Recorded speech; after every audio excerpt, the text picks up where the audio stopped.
suivis en direct à travers le monde.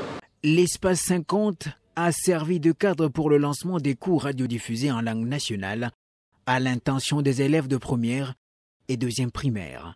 Une cérémonie en pleine émission télévisée à laquelle on prépare toutes les parties prenantes à ces programmes très ambitieux initiés par le ministère de l'EPST. Le bien fondé de ces cours à distance et surtout la quintessence des matières qui seront dispensées ont été expliquées tour à tour par le ministre de l'EPST, l'ambassadeur des États-Unis en RDC et le représentant de l'USAID, l'agence américaine qui apporte le soutien financier. Willy Bakonga lui-même a remis symboliquement le programme à un échantillon d'élèves. Suivre notre programme, un programme important. Et une radio, canal par lequel ces élèves suivront les cours remises par Mac Hammer, ambassadeur des États-Unis.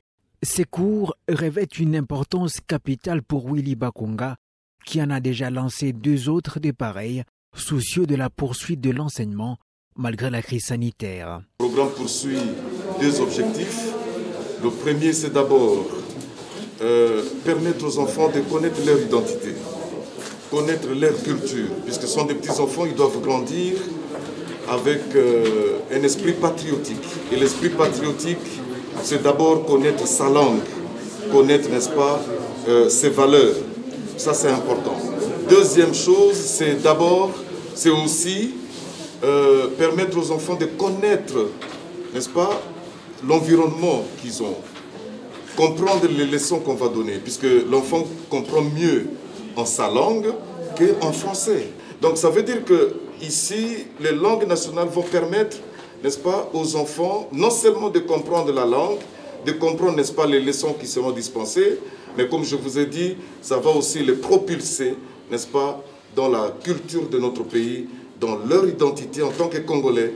L'idée vaut donc son pesant d'or, d'où le soutien des États-Unis, l'USAID et le projet accélère. Les États-Unis ont compromis pour aider cet effort et on continuera, comme j'avais dit, on a déjà donné 30 millions de dollars d'assistance pour le Covid. Ça signifie que les États-Unis sont heureux de participer aujourd'hui, d'avoir un bon partenariat avec le ministre de l'enseignement primaire et secondaire.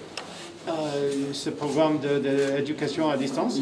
Bon, enfin, on a déjà développé des leçons et des matières d'éducation et maintenant il faut diffuser. Cette démarche fait suite aux précédentes initiatives prises par le numéro 1 de l'EPST pour assurer la continuité de la formation des élèves pendant cette période de confinement et des fermetures des écoles. Elle vient donc s'ajouter au programme classe télévisée sur EduTV, sur Radio Kapi et sur la RTNC. La diffusion de ce programme commence ce vendredi 12 juin.